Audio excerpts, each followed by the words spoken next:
সকাল বন্ধুরা। আজ একটু দেরি করেই উঠলাম, 7টা বেজে গেছে। ছেলেরা আজকে স্কুল যাবে না, মনে হচ্ছে ছুটি আছে। তো চলো, সকাল থেকে রুটিন শুরু হয়ে গেছে। এই যে থাইরয়েডের ওষুধ, এটা এখন খাবো। আমরা ঘরটা ঝাড়ু দিয়ে দিই।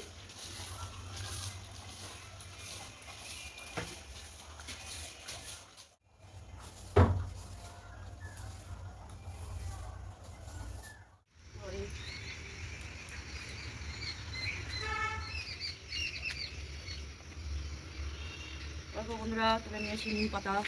এবার এটাকে আমি সেই বাইয়া ভক্ষণ করিব। চলো আগে ধুয়ে নিই।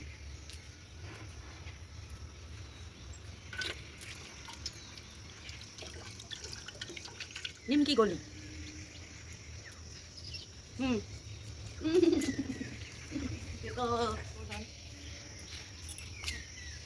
দারুচিনির জল, দারুচিনি ভিজিয়ে রেখেছিলাম রাত্রে।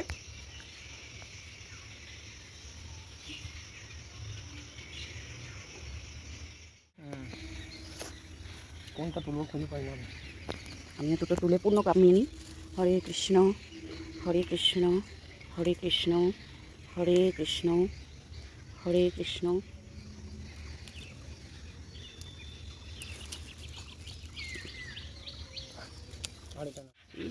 কিচ করছে, সকালবেলার বাসি কাজে ব্যস্ত। আশিবাজি কাজ সারছে তারাও। কী রে, কী হয়েছে রে? সিধু, তোকে একটু দুধ চা করে দেবো? জল খেয়েছিস? বস করে দিই তোকে।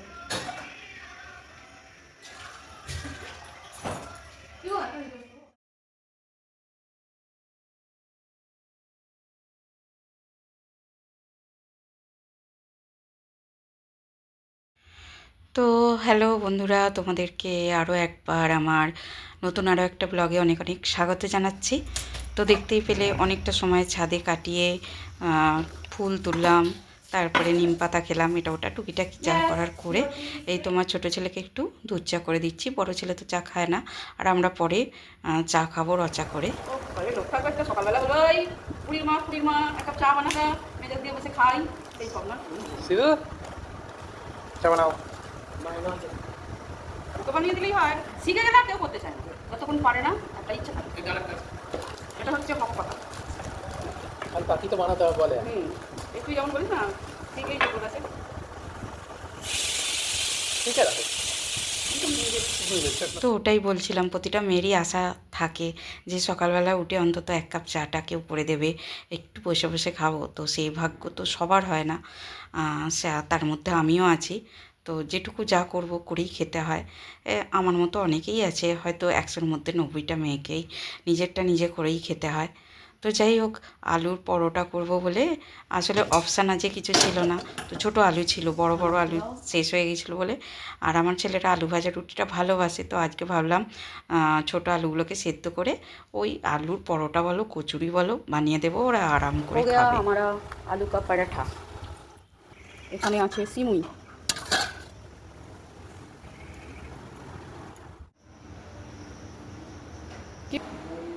তো আমার ছেলেরা লুচি পরোটা এগুলো একটু বেশি ভালোবাসে, বিশেষ করে আমার ছোটো ছেলে।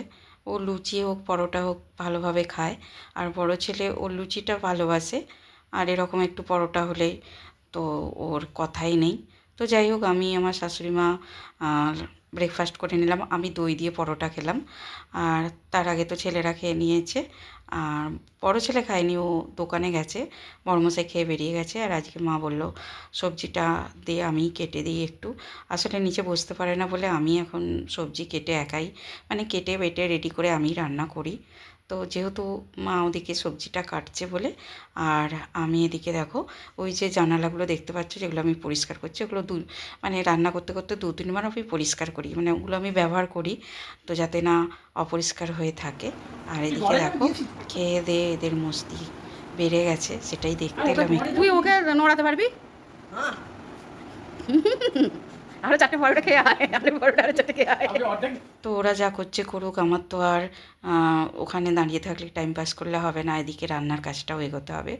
আর আজকে যেহেতু মা সবজিটা একটু কেটে দিয়েছে, অনেক দিন পর আজকে মা নিজে থেকেই বললো বলে আমিও দিলাম, কারণ ওই যে বললাম না বড় আলুগুলো শেষ হয়ে গেছে, ছোট ছোট আলু একটু সময় লাগে ছাড়াতে, তো সেই জন্যই মাকে মাই নিজেই বললো বলে দিলাম। তো যাই হোক, রান্না যে করবো ঢ্যাঁড়স আলুর তরকারি, আমার দিদি একটু ডিমে শাক পাঠিয়েছিল সেইটাই করব। আর ডাঁটা আছে, তো ডাঁটার তরকারি করলে ছেলেরা অত খেতে চায় না, তাই আজকে ডাঁটার চচ্চড়ি মতো করব আলাদাভাবেই। ওই যে একটু সর্ষে বাটা, তিল বাটা দিয়ে, পোস্তও দিয়ে করা যায়। তো যাই হোক, দেখো এইভাবেই আমি করেছিলাম। ডাঁটাগুলোকে আগে ভেজে নিয়েছিলাম, ভেজে ওর মধ্যে একটু হালকা লবণ হলুদ দিয়েছিলাম ভাজার সময়, তারপর একটু কালো জিরে দিয়ে দিয়েছিলাম উপর থেকে ছড়িয়ে।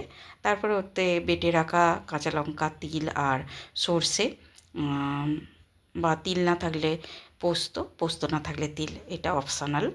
তো দিয়ে দিলাম, দিয়ে আরও একটু হলুদ, আরও একটু টেস্ট অনুযায়ী লবণ, একটু সামান্য মিষ্টি, লঙ্কা গুঁড়ো, একটু ঝাল ঝাল হলে ভালো লাগবে, তো সেই জন্য একটু ঝাল ঝালভাবেই করেছিলাম।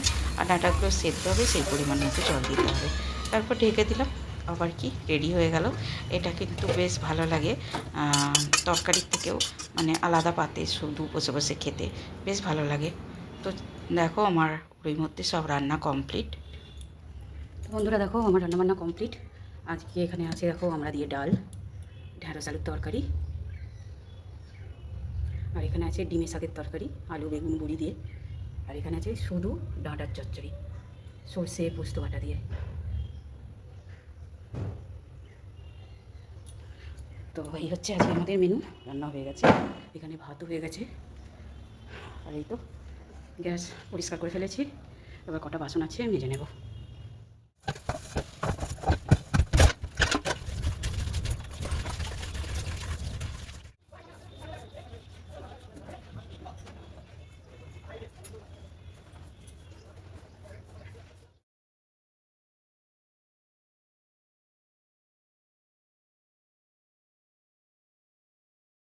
তো বন্ধুরা ওদিকে রান্না কাজ কমপ্লিট করে চলে এলাম ঠাকুরের কাছে।